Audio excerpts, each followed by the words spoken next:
اپنے ایمان کو قوی کرنا، اپنی توحید کو صحیح کرنا، یہ پہلی چیز ہے جو دنیا میں حفاظت کا ذریعہ ہے، جو دنیا میں دین پر جمنے کا ذریعہ ہے۔ اگر عقیدہ آپ کا صحیح ہے، آپ کی توحید اگر صحیح ہے تو کئی اعتبار سے آپ کی حفاظت ہو سکتی ہے، کیونکہ اللہ خود حفاظت کرتا ہے۔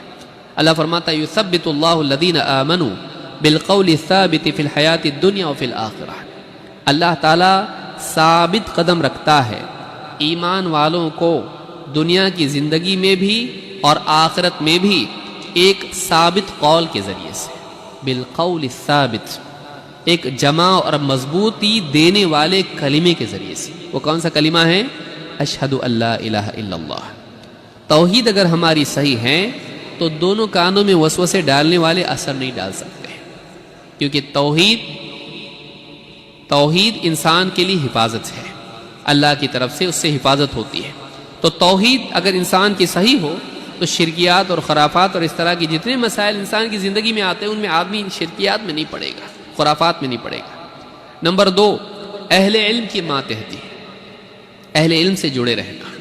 دیکھیے سب کچھ ہم کو سمجھ میں آتا نہیں، دنیا کے کتنے مسائل ہیں، میڈیکل معاملات میں ہم ڈاکٹر کے پاس جاتے ہیں، عمارت تعمیر کرنے کے لیے ہم انجینئر کے پاس جاتے ہیں، اسی طرح سے گاڑیاں صحیح کرنے کے لیے ہم میکینکس کے پاس جاتے ہیں، ہر فیلڈ میں ایکسپرٹ کے پاس جاتے ہیں۔ دین ہی ایک ایسا میدان ہے کہ اس کے اندر سارے آ جاتے ہیں۔ آپ سوچئے یہ جو سب سے اہم میدان ہے اس میں ہر نااہل گھس کے جو ہے لوگوں کی رہنمائی کرنے لگتا ہے، علم اوپر سے لیا جاتا ہے اور اس کو نقل کیا جاتا ہے۔ ٹھیک ہے ایک عام آدمی بھی علماء کی صحبت میں بیٹھے، ان سے علم لے اور لوگوں کو دے، منع نہیں ہے۔ بعض لوگ یہ کہتے ہیں یہ برہمنس کی طرح دیکھو کرنے کی کوشش کر رہے ہیں، جیسے ان کے پاس اپنی ایک مونوپولی ہے، یہ لوگ بھی چاہتے ہیں۔ نہیں، یہ ڈاکٹروں کے بارے میں کبھی بولے آپ، انجینئرز کے بارے میں کبھی بولے انجینئر کی مونوپولی ہے، وہی نقشے بناتے ہیں، ہم کو بنانے نہیں دیتے۔ بناؤ، بلڈنگ گرے گی تو جیل میں بھی جاؤ، لیکن وہاں بلڈنگ گرے گی لوگوں کی جانیں جائیں گی۔ یہاں آپ کی تعمیر سے اگر زندگیاں لوگوں کی خراب ہوگی تو ان کے ایمان اور ان کی آخرت خراب ہوگی، حلال و حرام کے مسائل پیدا ہوں گے۔ تو یہ بھی میدان، اس میں بھی ایکسپرٹ کی ضرورت ہے۔ سب چیز میں ایکسپرٹ چاہیے، دین میں نہیں چاہیے۔ یعنی اتنی گری پڑی چیز ہے اور اتنا گرا پڑا میدان ہے کہ کوئی بھی چل جاتا ہے اس میں بھی علم والے ہونے چاہیے۔ لہٰذا اہل علم کی ماتحتی ضروری ہے۔ اللہ کے نبی صلی اللہ علیہ وسلم فرماتے ہیں ان اللہ لا ينزع العلم بعد ان اعطاکموہ انتزاعا، اللہ تعالیٰ علم دینے کے بعد یوں ہی تم سے چھین نہیں لے گا۔ علم دے دیا تھا، دل سے غائب ہو گیا اچانک، رات میں تھا صبح میں نہیں ہے۔ وَلَكِنْ يَنْتَزِعُ مِنْهُمْ مَا قَبْضِ الْعُلَمَاءِ بِعِلْمِهِمْ، بلکہ اللہ علم کو اٹھائے گا علماء کے اٹھانے سے۔ علم دنیا سے جائے گا، کیسے؟ دنیا سے علماء جائیں گے۔ جب برتن جائے گا تو اس کے ساتھ علم بھی جائے گا، علماء علم کے برتن ہیں۔ اور فَيَبْقَى نَاسٌ جُهَالٌ، جب علماء فوت ہو جائیں گے، مر جائیں گے تو جاہل لوگ بچیں گے۔ جاہل مطلب کیسے؟ پورے جاہل نہیں، آدھے جاہل، ان کو آدھا آتا آدھا نہیں آتا، وہ بھی جاہل میں جمع ہوتا ہے۔ فَيَبْقَى نَاسٌ جُهَالٌ، اندھوں میں کانا راجا۔ فَيَبْقَى نَاسٌ جُهَالٌ يُسْتَفْتَوْنَ فَيُفْتُونَ بِرَأْيِهِمْ، ان سے لوگ فتوے پوچھیں گے، وہ اپنی رائے سے فتوا دیں گے، کیونکہ دلیلیں تو ان کے پاس ہوں گی نہیں۔ میرے خیال میں ایسا ہونا بہتر رہے گا، شاید یہ ٹھیک ہے، اور اللہ عالم ایسا کرو، تو اپنی رائے سے وہ فتوے دیں گے۔ فَيُضِلُّونَ وَيَضِلُّونَ، دوسروں کو بھی گمراہ کریں گے اور خود بھی گمراہ ہوں گے۔ معلوم ہے گمراہی آتی کہاں سے ہے؟ جب لوگ ایسوں سے پوچھتے ہیں جن کے پاس علم نہیں ہوتا ہے، اور گمراہی رکی رہتی ہے کن کے ذریعے؟ علماء کے ذریعے۔ جب علماء چلے جاتے ہیں تو گمراہی کے دروازے کھل جاتے ہیں، اس سے علماء کی اہمیت سمجھ میں آتی ہے۔ اب آدمی کیا کہے؟ ہر آدمی جتنا جانتا ہے اس کا عالم،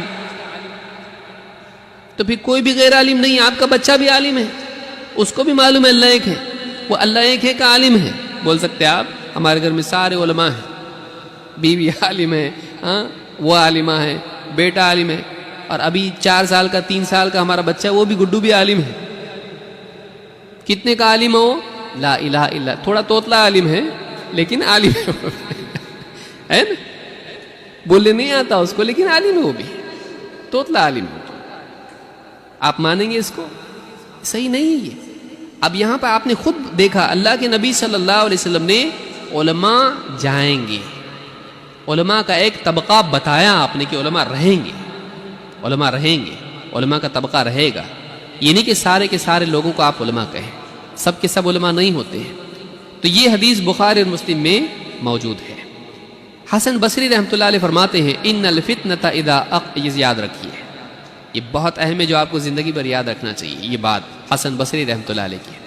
حلیۃ الاولیاء میں اس کو حافظ ابو نعیم الاصفہانی نے ذکر کیا ہے۔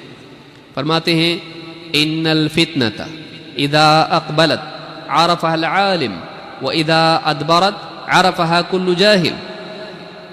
فتنہ جب آتا ہے، شر جب آتا ہے، بگاڑ جب آتا ہے، فتنہ جب آتا ہے تو اس کو عالم پہچان لیتا ہے، اس کے آتے آتے ہی اس کو پہچان لیتا ہے۔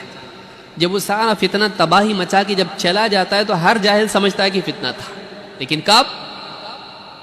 جب وہ پلین آ کے بمباری کر کے نکل جاتا ہے، جب وہ فتنہ آتا ہے اور تباہی مچاتا ہے اور چلا جاتا ہے، لوگوں کی جان مال کا، ایمان کا نقصان جب ہوتا ہے، اس کے بعد لوگوں کی سمجھ میں آتا اچھا یہ فتنہ تھا، لیکن اس کو پہچانتا کون ہے؟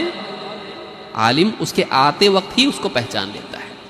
پبلک مانتی نہیں ہے، نہیں ایسا نہیں ہے، آپ کو غلط فہمی ہے، آپ نہیں سمجھے، آپ جلتے ہیں، آپ کو معلومات کم ہیں، ہم نے چیک کیا ہے صحیح ہے، وہ آپ کو بدگمانی ہے، آپ یوں ہی کچھ بھی بولتے ہیں۔